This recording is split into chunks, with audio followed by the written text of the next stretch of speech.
आप भारत के नागरिक हो, ये पहचान अगर आपको करवा के देनी है तो क्या आपके दिमाग में सवाल आ रहे हैं, आप किस तरीके से सोचते हैं, ये सोचना बहुत जरूरी है।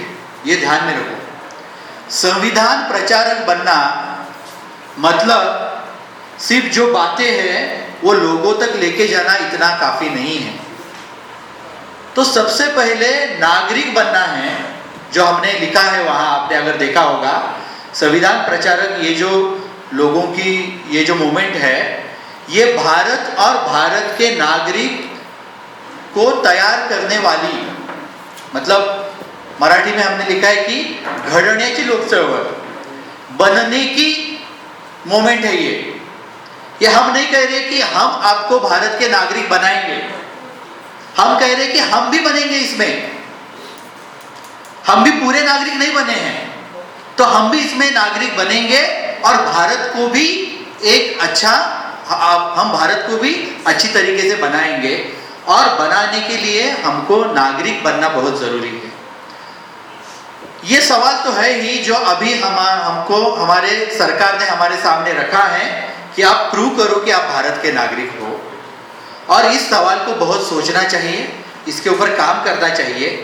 ये 2 दिन की जो वर्कशॉप अभी होगा, इसमें सिर्फ संविधान की बातें इंफॉर्मेटिव नहीं होगी, आपको समझना होगा कि भारत का नागरिक मतलब उसका मायने क्या रखता है, कैसे होता है, और उसके लिए क्या क्या समझना बहुत जरूरी है। क्योंकि हम ये कहते हैं, संविधान प्रचारक, ये मूवमेंट के लोग, हम कहते हैं कि आप कितने पढ़े लिखे हो इससे मतलब नहीं है। आप अगर पढ़े लिखे हो भी तो भी आपको आपका जीवन यापन करने के लिए पढ़ रहे हैं, है ना।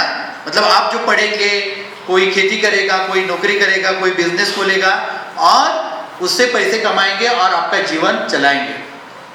लेकिन नागरिक करके आप साक्षर होने चाहिए। आपको भारत के नागरिक करके साक्षर होना बहुत जरूरी है। और नागरिक करके साक्षर होने के लिए आपको 5 चीजें जानना बहुत जरूरी है। वो मालूम होना बहुत जरूरी है, उसका अवेयरनेस होना बहुत जरूरी है, और उसी के तरीके से, जो मुक्ताताई ने भी कहा कि उसके तरीके से जिंदगी जीना बहुत जरूरी है। और वो 5 चीजें क्या हैं जो कविता ने बताई थी, मैं दोहराता हूं हिंदी में। सबसे पहले, भारत का संविधान किस तरीके से तैयार हुआ और उस संविधान पर भारत के कौन से संस्कृति का परिणाम है, ये बात सबको मालूम होनी चाहिए, ठीक से पता होनी चाहिए। दूसरी बात, भारत का संविधान जो है, उसका जो प्रियम्बल है, उस प्रियम्बल के बारे में डिटेल में मालूम होना चाहिए। उसकी जो मूल्य है, वो मूल्यों का अर्थ मालूम होना चाहिए, मीनिंग मालूम होना चाहिए, और उसका हमारे जिंदगी से क्या संबंध है वो मालूम होना चाहिए। तीसरी बात है, हमारे फंडामेंटल राइट्स जो संविधान ने हमको दिए हैं। तो संविधान के तहत हमारे फंडामेंटल राइट्स कौन से हैं, हमारे फंडामेंटल राइट्स कौन से नहीं मिल रहे हैं, अगर मिलने हैं तो क्या करना चाहिए, ये सारी चीजें हमको मालूम होनी चाहिए। चौथी चीज मालूम होनी चाहिए कि ये जो सरकार है, जो राज्य सरकार हो, केंद्र सरकार हो, ये सरकार ने किस तरीके के पॉलिसीज बनाने चाहिए, किस तरीके के कानून करने चाहिए, किस तरीके की व्यवस्थाएं करनी चाहिए। इसके लिए भारतीय संविधान में डायरेक्टिव प्रिंसिपल्स, मतलब नीति निर्देशक तत्व दिए गए हैं, वो हमको मालूम होना चाहिए। नहीं तो हम वोट करते हैं, देखते नहीं है कि ये कौन सी किस तरीके की पॉलिसी बनाने वाले हैं। जिन्होंने ये अमेंडमेंट लाया है, उनके घोषणा पत्र में भी ये था, हमने उसको नागरिक करके पढ़ा नहीं, क्योंकि हम नागरिक नहीं बने हैं, और इसीलिए हमने उनको नकारा नहीं। तो ये बहुत ही बड़ी लड़ाई है आज की, कि हमको नागरिक बनाने हैं इस देश के, और उसके लिए डायरेक्टिव प्रिंसिपल्स हम सबको मालूम होने चाहिए। और उस तरीके से सरकार चल रही है नहीं चल रही है, इसके ऊपर नागरिक ही ध्यान रखेंगे।